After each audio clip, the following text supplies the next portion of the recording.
এটা আদালত আসলে এটা আসলে ফৌজদারি মামলাটা প্রক্রিয়াটা আসলে সেটি রাষ্ট্রের দায় বা দায়িত্ব সবই রাষ্ট্রের উপরে। আদালত শুধুমাত্র শুনে ব্যবস্থা নেন। তো আদালত আসলে কি শুনে তাদেরকে জামিন দিচ্ছেন না? মানে এরকম ভুয়া মামলা বা ভৌতিক মামলার কথা বলছেন। মানে কি শুনছেন আদালত যে তাদের জামিন দিতে পারছেন না বা দিচ্ছেন না? দেখুন, জামিনের প্রক্রিয়াটা কিন্তু শুরু হয় নিম্ন আদালত থেকে, ম্যাজিস্ট্রেটের কাছেই হচ্ছে যখন তদন্ত পর্যায়ে থাকে তখন সেখানে আমরা জামিন চাই।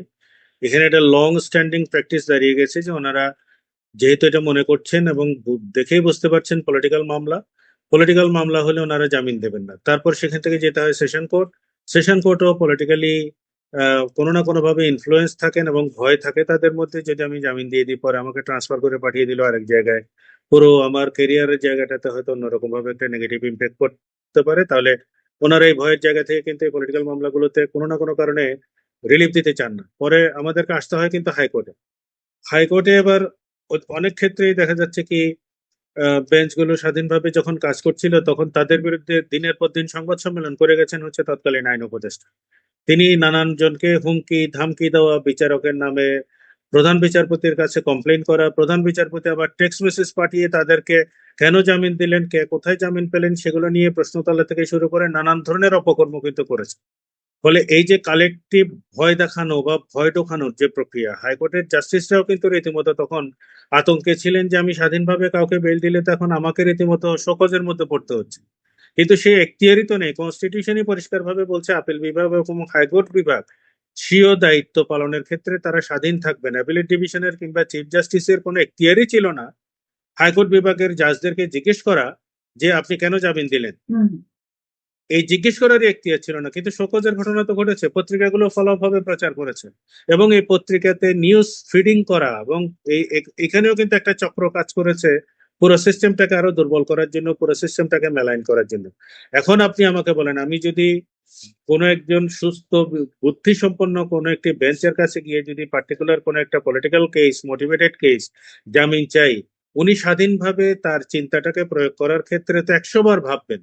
এটা তো শুধু মামলার বিষয় না, এটা এটা পরক্ষণেই হয়তো দেখা যাচ্ছে কি পত্রিকাতে আইনমন্ত্রী বক্তব্য দিতে শুরু করলেন যে আহ, হাইকোর্টের জাস্টিসরা তো রীতিমতো ফ্যাসিস্টের সহযোগী, ওনারা তো জামিন দিয়ে দিচ্ছেন, আমরা তো আটকাতে পারছি না। এখন এই যে কমেন্ট করাটাও যে কন্টেম্প, এইটা যে এই হুম। এখতিয়ার যে তাদের নাই, কমেন্টও যে করা যায় না, এই পরিমিত বোধটুকুই তো আসলে ইন্টারিম গভর্নমেন্টের সময় আমরা দেখিনি।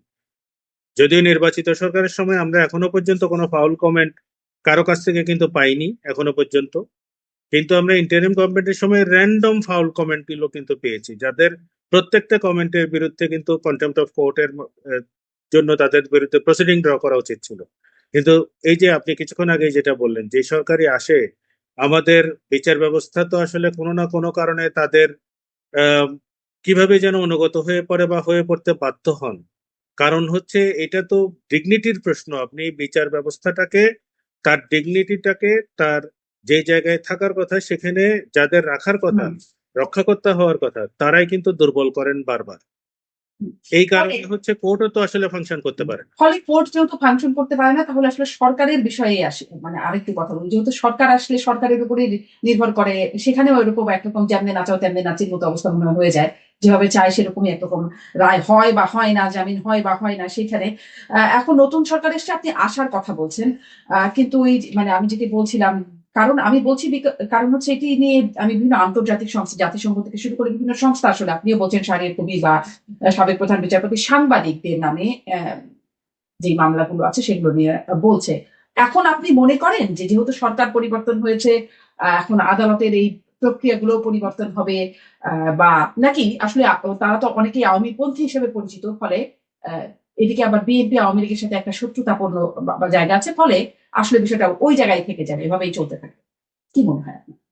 না, আমার কাছে মনে হয় যে আমরা পরিবর্তনটা অলরেডি উপলব্ধি করছি এবং নির্বাচিত সরকার আসার পরে কোর্টগুলো যেভাবে ফাংশন করছে, আমরা যদিও এখন লং ভ্যাকেশনের মধ্যে আছি, ভ্যাকেশনের আগ পর্যন্ত আমরা যে ক্যারেক্টারটা দেখেছি নির্বাচনের পর পর, অনেক ক্ষেত্রে আমরা দেখছি যে কোর্টগুলো তাদের নিজেদের মতো করে ফাংশন করছে। আমি এর বাইরে অন্য কোনো বিশেষণ ব্যবহার করতে চাই না, কিন্তু ফাংশন করছে। এবং কোর্ট তো আসলে কে আওয়ামী লীগ কে বিএনপি সেটা দেখার তো দায়িত্ব কোর্টের না।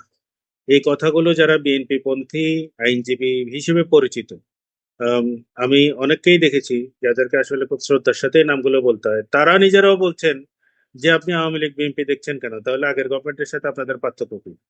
আমাদের ফর্মার চিফ জাস্টিস জনাব রেফাত আহমেদ থাকার সময় ওনার কোর্টেই আমি এই হিয়ারিং গুলো করতে শুনেছি বারবার। যারা বিএনপির রাজনৈতিক আহ, পদে আছেন এবং তারা একই সাথে আইনজীবীও, তারা নিজেরাই কোর্টে বলছেন যে আপনি এখানে আওয়ামী লীগ হিসেবে তাকে ট্রিট করছেন কেন? আপনার কাছে তো আসছে হচ্ছে একটি মামলা, সেখানে যে পেপারস গুলো আছে এবং তার বিরুদ্ধে কি অভিযোগ আছে সেটার প্রেক্ষিতে হচ্ছে আপনি একজন ব্যক্তিকে বা একজন বিচার প্রার্থীকে আপনি বিচার করবেন। আপনারা তার রাজনৈতিক ব্যাকগ্রাউন্ড দেখার তো এখানে কোনো জায়গাই নেই, এটা তো পলিটিক্যাল কোর্ট না। পলিটিক্যাল কোন রকমের কোনো এজেন্ডা তো কোর্টের থাকারই কথা না। এইটাই আসলে মূল কথা। কিন্তু এখন আমরা হাইকোর্ট ডিভিশন অন্তত দেখতে পাচ্ছি যে অনেক বেঞ্চে, যেসব বেঞ্চ, আমি বলছি অনেক বেঞ্চ বলতে বোঝাচ্ছি যে অনেকগুলো বেঞ্চে যেখানে হয়তো আমি গেছি, সেগুলোতে অনেককেই দেখছি যে আসলে স্বাধীনভাবে ওনারা কাজ করতে শুরু করেছেন। আমি আশাবাদী যে এখানে রাজনৈতিক প্রতিহিংসার জায়গায় কাজ করবে না, এবং নিশ্চয়ই। ওনারা যেহেতু পজিটিভলি স্টার্ট করতে চাচ্ছেন, এখানে এক ধরনের শুভবুদ্ধির উদয় আসলে প্রত্যেকের মধ্যেই হবে। সেটা নিশ্চয়ই প্রত্যাশা